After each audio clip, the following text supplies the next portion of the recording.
Join చేద్దాం అనుకున్నప్పుడు చాలా వరీ అయ్యాను. ఏ స్కూల్ చేయించాలి అనేసి ఒక టూ స్కూల్స్ చూశాను. ఇంకా తర్వాత ఒకసారి సెసమీ స్కూల్ కూడా అట్లానే చూశాను.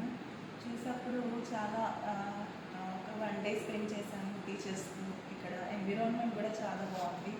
ఇంకా పాప ఇక్కడైతేనే సెట్ అవుతుంది అని ఇంకా కాన్ఫిడెంట్గా అనిపించి జాయిన్ చేశాను. నేను వర్కింగ్ కాబట్టి పాపను ఎక్కువ కేర్ చేయడానికి కానీ, మధ్యలో తీసుకొని వెళ్ళడానికి కానీ, ఇంకా తను ఎట్లా అడ్జస్ట్ అవుతుంది అని బాగా థింక్ చేసి ఈ డెసిషన్ ఇదే కరెక్ట్ డెసిషన్ అని తీసుకున్నట్టుగానే పాప కూడా అసలు చాలా త్వరగా అడ్జస్ట్ అయిపోయింది. ఇంకా స్కూల్ ఇంట్లోనే ఉండింది. ఎక్కువ సఫర్ అవ్వడం కానీ, ఇబ్బంది పెట్టడం కానీ ఏం లేదు.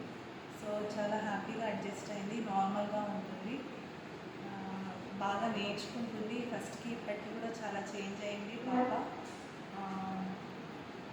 అంటే ఫస్ట్లో కొంచెం ఏదిగా కొంచెం అల్లరిగా అట్లా ఉండేది. ఇప్పుడు కొంచెం ఇంప్రూవ్ అయ్యి అర్థం చేసుకొని కొంచెం పేషెన్స్ డెవలప్ చేసుకుంది. సో ఇంకా ఇంప్రూవ్మెంట్ అయితే బాగుంది. స్కూల్ కూడా చాలా బాగుంది. ఇట్లే కంటిన్యూ అవ్వాలి, ఇట్లే హ్యాపీగా తను స్పెండ్ చేయాలి అని